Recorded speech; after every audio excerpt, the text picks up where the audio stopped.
Ladies and gentlemen. Let me tell you something, brother.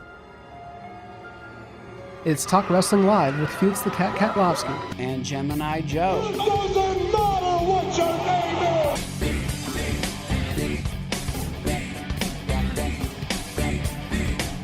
We heard rumbling.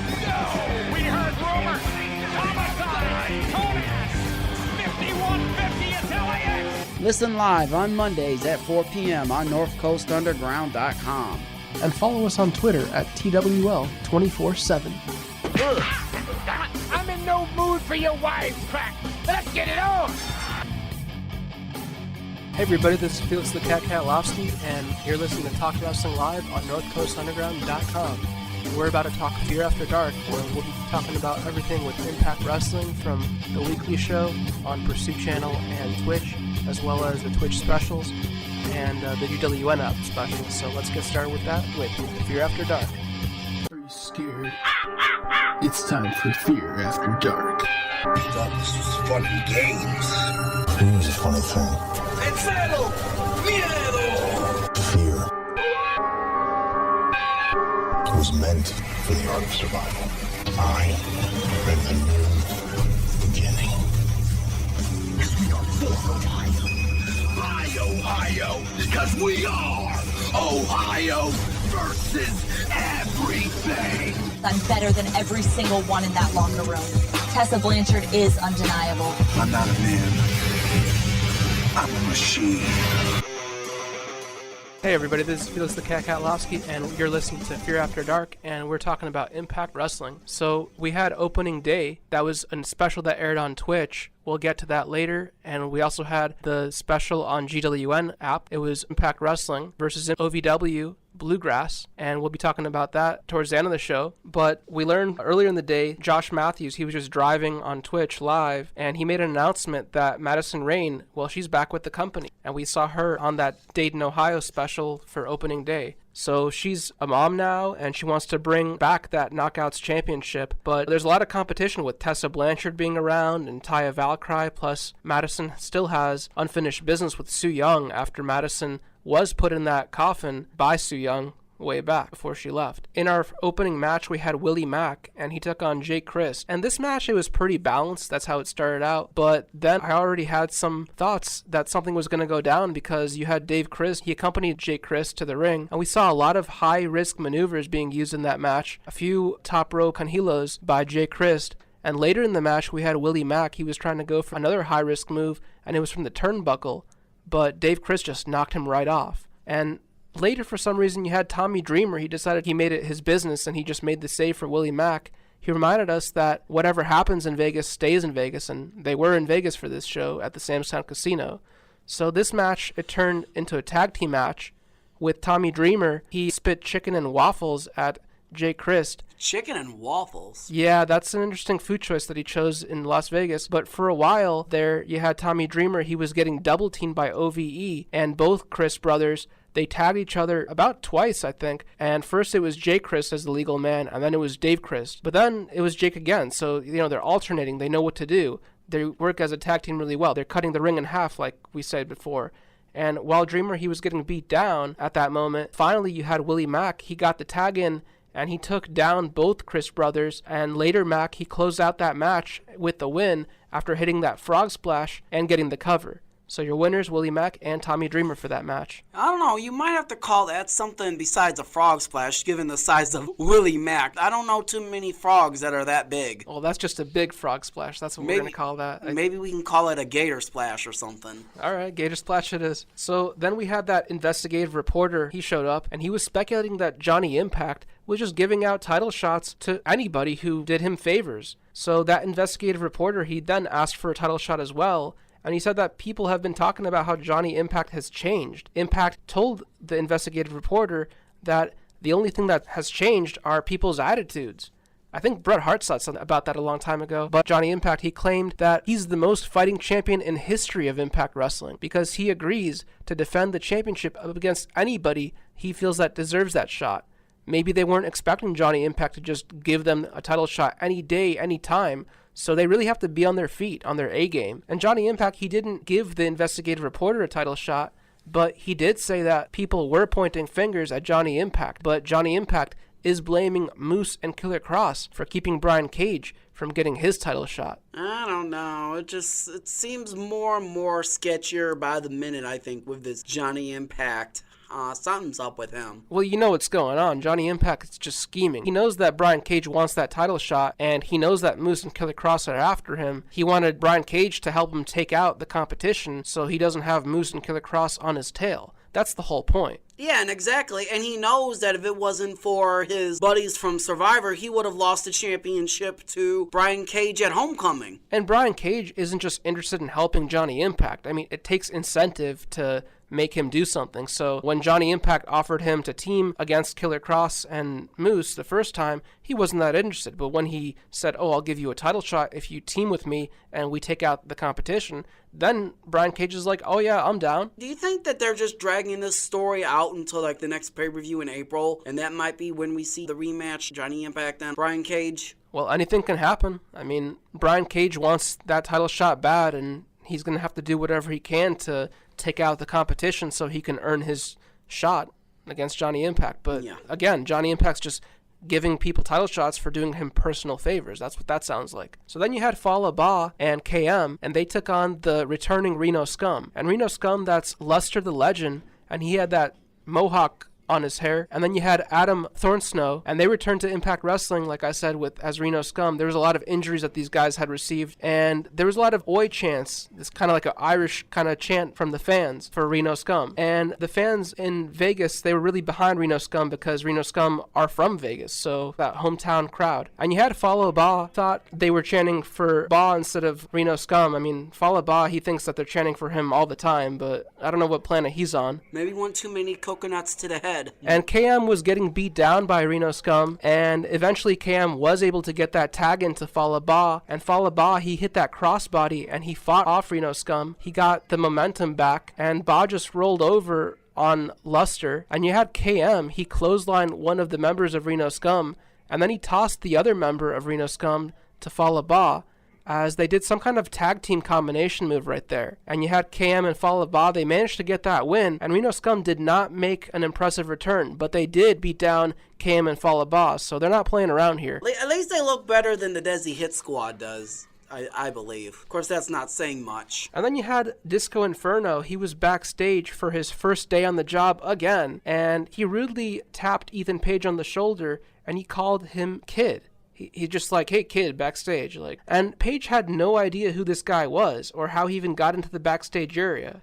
I mean, Disco told Ethan that Don Callis hired him, and Disco wanted to get to the bottom of all this. So Ethan pointed to the management office because Disco thought that he was head of creative, and that this new position meant that it was his butt to kiss for everyone at Impact Wrestling. Disco Inferno thought he was all that. And then the door opened, and it was none other than D'Lo Brown. You remember D'Lo Brown? Yeah. And Disco Inferno, he seemed kind of surprised to see him backstage over there. But it turns out that D'Lo Brown is a new producer at Impact Wrestling, and D'Lo then led Disco Inferno into the office, and that's when Disco Inferno was informed that he's a week late to work. So it's not really his first day on the job. He was supposed to be working over there before when he got lost and locked himself out of the building. So that's not a good impression to make on your first day on the job. No, it definitely isn't. But he's here now, though, and Disco Inferno said he had some ideas for the X Division, some kind of tournament, I guess based on wins and losses. But whoever's in charge at Impact Wrestling, they didn't want to hear it, and they burned his idea down as if it was some kind of reverse battle royal. But that's not what the idea was at all. I guess they were thinking of that King of the Mountain match. And management informed Glenn Gilberti that he wasn't hired as head of creative after all, but rather as a production assistant, and that he was summoned to go get some coffee. So Glenn was about to get the coffee, but first he wanted to know what was going on. So he went to look for Don Callis. And then you had KM and Fallah Bahh. They were backstage, and they were not happy after that beatdown by Reno Scum. I mean, you had KM and Fallah Bahh. They got that win, but they didn't look like winners with Reno Scum attacking them afterwards. And Reno Scum pretty much disappeared from Impact. They're back now, but KM and Fallah Bahh, they feel that they've been working the hardest, one of the hardest working tag teams in Impact Wrestling. And now they're all fired up, and they want to face Reno Scum in the ring again. So then we had Eddie Edwards. He was talking to that kendo stick again, Kenny, and Eli Drake showed up. And for some reason, Eli Drake was saying that they both won when they last faced each other, and Eddie Edwards got that victory. So how did they both win? I don't get it. Well, Eddie Edwards, like I said, he was able to beat Eli Drake without Kenny, the kendo stick, and he even outsmarted Eli in their previous match. But now Eli wanted to tag team with Eddie Edwards, but Eddie was not down with that because Eddie, he already has his tag team partner, and that's Kenny, the kendo stick. He's pretty much saying, I don't need Eli Drake, I got a kendo stick, and that's my tag team partner. Hey, like Don Callis always says, that's the toughest Kenny in the sport. Well, at least he's not like South Park Kenny. But then again, if he keeps on getting broken, over someone's head, then he kind of is, right? Yeah. You got to find a new Kenny. Right. So Scarlett Bordeaux, she announced that her opponent would be determined next week, which will be this week. And Tessa Blanchard, she took on Delilah Doom in the next match. And Tessa, she seemed to be in control of most of the match. However, it was Delilah Doom that did pull out that dropkick from the top. And Tessa, she just destroyed Delilah Doom with a sit-out powerbomb. And then Tessa nailed Delilah Doom with another dropkick to the back of Delilah's head while she was against the ropes. So Tessa really closed this one out with her buzzsaw DDT and a pin. So your winner, Tessa Blanchard. Now after the match, Tessa had a message for Impact Management one way or another. She wants her title shot, her rematch, but she also still kind of sour about Gail Kim, so something's going to go down with that. Yeah, she should have already had her rematch. I mean, what's up with the Impacts thinking that they can run Impact Wrestling just because they're champions? Tyra Valkyrie should be forced to defend her championship against Tessa Blanchard. It's a conspiracy, it's an outrage, and it's all Gail Kim's fault. Well, Gail Kim did get involved. Tessa Blanchard, one way or another, she's going to get that rematch, like she said. And then we had Brian Cage. He just wanted to make sure that Johnny Impact would keep his promise because he wants his title shot at the Impact World Championship. But first, he has to do his part to defeat Killer Kross and Moose, as he has to watch Johnny Impact's back when they team up. And then we had Ethan Page. He took on Zach Wentz. I mean, Ethan Page, he got beat by one of the Rascals, and Zach Wentz over here, he's just trying to, one-up the Rascals because they're really trying to prove each other something that, I can beat him or I can beat him. So that's what this was. And during the match, you had Ethan Page. He started some beef with an NFL alumni, Moreland Green. He was in the audience, and Ethan Page just shoved Moreland Green, and then Green just shoved Ethan Page back, and Ethan fell on his back, just flat on it, on the floor. So they're basically recreating Lawrence Taylor, Bam Bam Bigelow. Seems like it, yeah. But I mean, why wouldn't you do that? You had an NFL alumni there in the audience. You got to create some hype, some buzz. Why wouldn't you do that? Yeah. So this must have been a distraction when Green was shoving Ethan Page over there, because Zach Wentz, he went for that high-risk maneuver, and it really paid off because he picked up that win over Ethan Page. And backstage you had Glenn Gilberti, Disco Inferno. He was still looking for Don Callis, but he ran into Tommy Dreamer. And Dreamer told him that he helps with talent relations. And while Gilberti, he was still trying to figure out his role with the company. So we heard an owl in the background, and I guess that's the anthem owl for Impact Wrestling. So Dreamer said it was being difficult, so for talent relations purposes, it was Glenn Gilberti's job to go deal with it. So Gilberti was sent into that room with the owl, which we never really got to see the owl. We just heard squawking right there. So you knew it was coming from that room. And Gilberti, he went into that room, and we just kind of saw Gilberti running out of that room with feathers all over himself. He got owled. He did. He got owled. So we saw a video recapping the conflict between Sami Callihan and Rich Swann, where Rich Swann was sent to the hospital after Callihan beat him up in Mexico. And Callihan, he was still pissed with how Swann used him for his money and his food. I mean, Rich Swann used to be homeless, and Sami Callihan took it upon himself to look after this kid, and he got him to the business and everything. So at the time, he thought that Rich Swann, he was just taking things for granted right there. And Swann, he used to claim that Callihan was using him, but he didn't have family helping him out back then. Like I said, he was homeless, and Callihan, like I said, he took him under his wing. So it sounds like in Callahan's mind that Rich Swann was using him. Now, it looks like Swann understands that he owes Callihan, and now Rich Swann joined OVE, Callahan's group, from the hospital, after Callihan admits that he sent Rich Swann to the hospital because he loves him. How creepy is that? I guess he's just trying to send Rich Swann a message, but I'm still thinking this is all because Sami Callihan wants that X Division championship. He wasn't able to defeat Brian Cage when Cage was X Division champion, so now he wants to try to challenge Rich Swann for that championship. Well, Rich Swann understands that they are family, and Rich Swann understands that Sami Callihan did that because he does love him. That's really going creepy over there, like I said, with Sami Callihan. Yeah, well, you don't know what's on his mind. I don't know. Sami Callihan, man, he'd make a Sunday picnic look creepy. And then you had this heat with LAX. There's still heat over there with Ortiz and Santana because they promised another whooping to the Lucha Bros because they put their hands in their faces. And Conan was not happy because he considers the Lucha Bros family, like he does with LAX. But he's going to try to smooth things out and keep the family at peace. And it's going to be hard to keep peace between these two teams because LAX didn't just beat down the Lucha Bros after LAX lost that match. They unmasked the Lucha Bros, and that's like the worst thing you can do to a luchador. I mean, you mentioned with how important that mask is. Right, yeah. Like, they bury luchadors in those masks. Like, that's kind of tradition, like ritual kind of thing. So we had Killer Kross and Moose versus Brian Cage and Johnny Impact. And Moose came out wearing this ridiculous furry robe. I think he was doing something with the Lion King over there. And it had dollar bills and crossbows designs on it.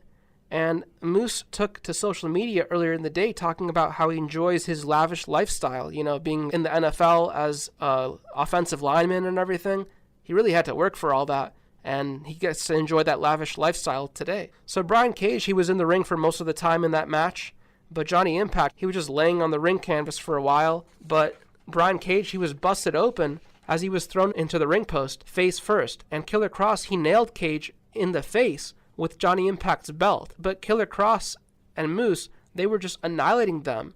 And something seemed off because Johnny Impact, he screwed up one of his parkour moves, and his reaction was that he was having that serious neck injury. But the move didn't look like it was as painful as it was, in my opinion. I mean, I think he might have been just faking it. Just put Brian Cage out there. He's got to watch my back, and in the process, he can have Killer Kross and Moose take out whoever wants that title shot. So maybe that's what he was doing. He wasn't really helping Brian Cage. He was just like putting him out there by himself, really. Yeah, that's definitely what it looks like to me. It seems like Johnny Impact's playing everybody for a fool, or at least he thinks he is. It seems like he was trying to weaken Brian Cage, who was trying to get that title shot, like I said. So still, Johnny Impact, he was being seen by doctors on the outside of the ring, but he was saying that he couldn't feel his leg.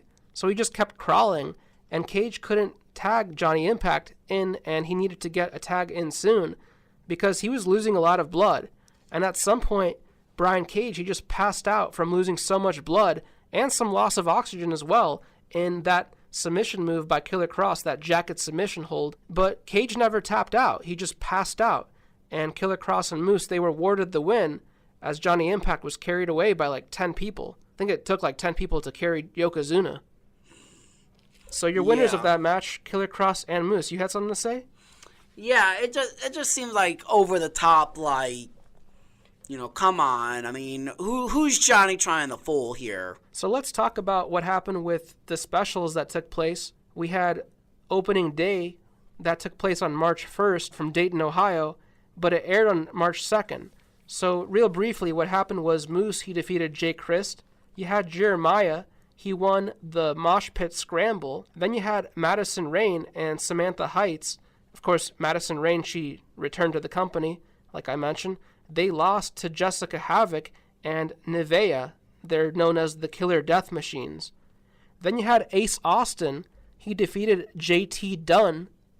And then you had Ace Romero. He lost to Brian Cage. You also had OVE's Dave Christ and Madman Fulton. They defeated Grits and Gravy. That's the Dirty John Murray and Bruce Gray. And then you had Sami Callihan. He defeated Eddie Edwards in a Dayton street fight. And then finally for that show, you had Johnny Impact. He defeated Larry D to retain his Impact World Championship. So that was opening day. For the next special, we had Impact Wrestling versus OVW, One Night Only Clash in the Bluegrass, which was on the GWN network on Saturday, March 2nd. And of course, if you were a local in Louisville, you'd be able to watch that on your local programming, where you usually watch OVW from. And you had Livewire KTD. He defeated William Lutz with Ashton Cove via pinfall.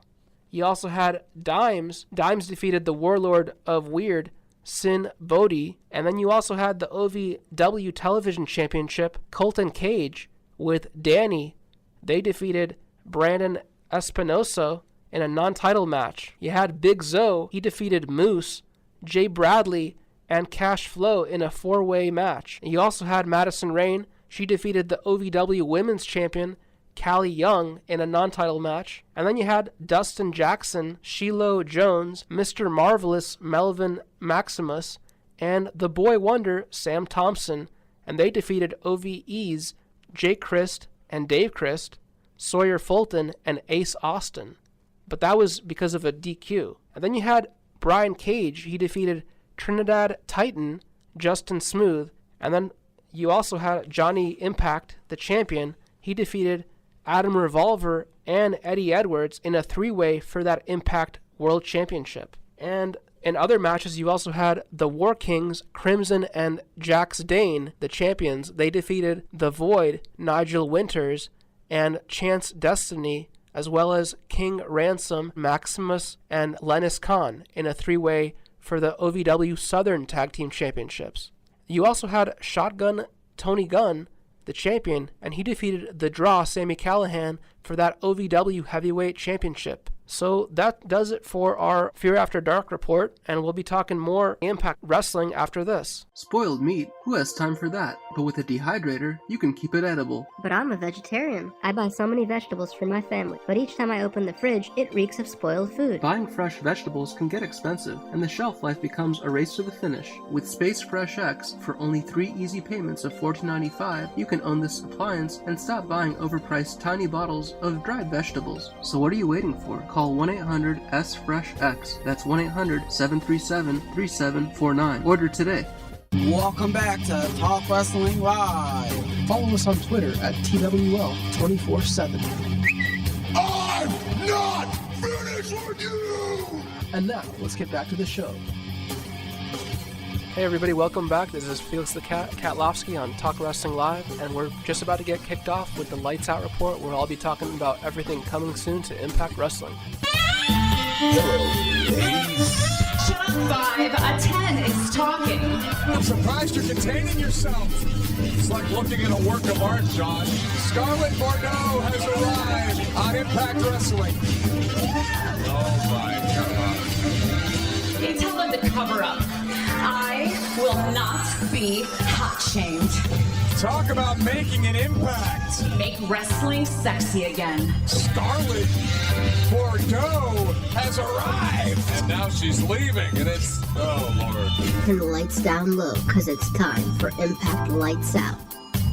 And we're back on Lights Out. This is Felix the Cat, Katlovski, and I'll be telling you what's coming soon to Impact Wrestling. But before I do, I'm going to remind you that in case you missed Impact Wrestling, you'll be able to watch Impact Wrestling from now on as a replay Mondays on Twitch at 6 p.m. Eastern Time, or you can catch it on Tuesdays if you have the GWN app. You actually don't have to be a subscriber to get the Impact replays from the GWN app. You just have to download the GWN app. You don't actually have to pay to subscribe. Well, that's even better then. So exactly. So you don't even have to pay for that. That's awesome. Yeah, kudos to Impact for that one. Everybody loves freebies, especially that one. Exactly. So some of the matches that you'll have on Impact Wrestling for the Pursuit channel and Twitch, you're going to have in the Dark War, that's Team Rosemary. So you're going to have on that team, Rosemary, of course, Kiera Hogan, and Jordan Grace, and they'll be taking on Team Su Yung.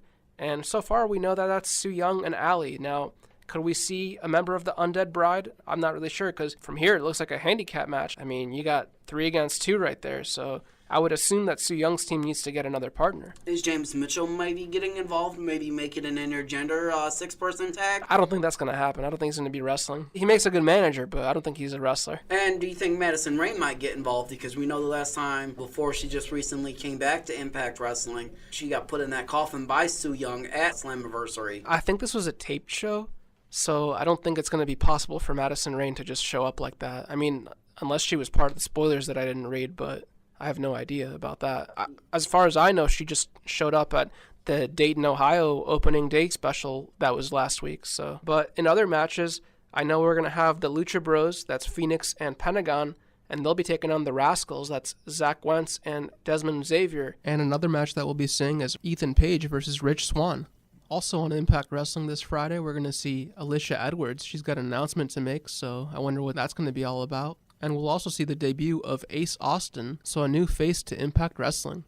And I think when we were recapping Impact Wrestling from last week, we learned that Scarlett Bordeaux, she'd be choosing her opponent, And I guess that's going to be revealed this week on Impact, right? Yeah. And then we also have some matches for United We Stand for April 4th, and some of those matches are Pentagon Jr. and Phoenix. They're going to be taking on RVD and Sabu, and of course, if you listen to our show, you know what I think is going to happen. I think the Young Bucks are showing up, and they're going to attack probably Pentagon and Phoenix. That's just my guess. Well, that tag team match is official for Double or Nothing. The Young Bucks versus Lucha Bros to determine who is the best tag team in the world right now. So they can definitely start some beef, and you know they've already been showing up at AAW and they attacked the Lucha Bros over there. That's the Young Bucks. That happened, like you said. Matt Jackson's already said he knows the Lucha Bros schedule. Lucha Bros are going to be all over WrestleMania weekend, so I could see something happening between the Young Bucks on WrestleMania weekend and maybe even at United We Stand. I mean, it's always possible. They're in that area pretty much. Oh, yeah. And then you got Jake Crist. He'll be taking on Dante Fox from Lucha Underground. And then there's also going to be Pat Buck. He's involved in that match. He's from WrestlePro. And then they'll also be taking on Cotto Brazil from MLW. And then Jack Evans, he'll also be taking them on. And he's from Lucha Libre AAA. And then there's also a to-be-announced opponent in that match, and that's an Ultimate X match. So that's going to be a huge scramble from every angle right there. Yeah, I'm looking forward to seeing how Jack Evans looks. Of course, I've known him from Ring of Honor in the early 2000s. He even did some Wrestle Society X when they were shortly on MTV. And MTV2, right? MTV2, I can't remember what network it was on. I actually did buy the DVD set for that show, including like the last I think 6 episodes never aired. So, but anyway, Jack Evans, he was a high flyer back then. Let's see if he can still fly. And of course, we'll also see Sami Callihan. He'll be taking on Jimmy Havoc in a Monsters Ball match, and we all know what happened to Jimmy Havoc last time we saw him in Impact Wrestling when he got his feet cut up and then that lemon on his open wounds. Oh, that was acidic right there. Yeah, I heard a rumor just because of this match, they are banning lemons from the concession stand, so no lemonade or Long Islands, everybody. Long Islands are so overrated, but that's just my opinion. Well, you can always have them non-alcoholic, of course. What'll be the fun of that? Well, if you got to work that day. But we also have Brian Cage, Moose, Eddie Edwards, and Johnny Impact. They'll be taking on Drago, Daga, Aerostar, and King Cuerno. That's right, it's Team Impact Wrestling versus Team Lucha Libre AAA. You mean to tell me that you're going to have Johnny Impact, Brian Cage, and Moose on the same team? They're going to have to coexist. I mean, otherwise it's going to be another loss for Team Impact, and we all know what happened last time we had a Team Impact. They lost. Yeah, exactly. If I'm Eddie Edwards, I might have to try to find me a couple of Kennys. We're also going to have Eli Drake in an intergender match against Tessa Blanchard, and we know how Eli Drake has been really against wrestling intergender matches, so I'm not sure how this match is going to change in the coming weeks. We're about just under a month from United We Stand, and this would be another match that would be interesting to see how they go about it. And then finally we have Rich Swann, the champion of the X Division for Impact Wrestling. He's going to be taking on Dragon Gate Pro Wrestling's Yamato. So that's going to be a dream match right there. We mentioned that Impact Wrestling, they kind of soured their relationship with NJPW a long time ago, but they have partners with Dragon Gate, so hopefully they can build a new bridge with them. Yeah,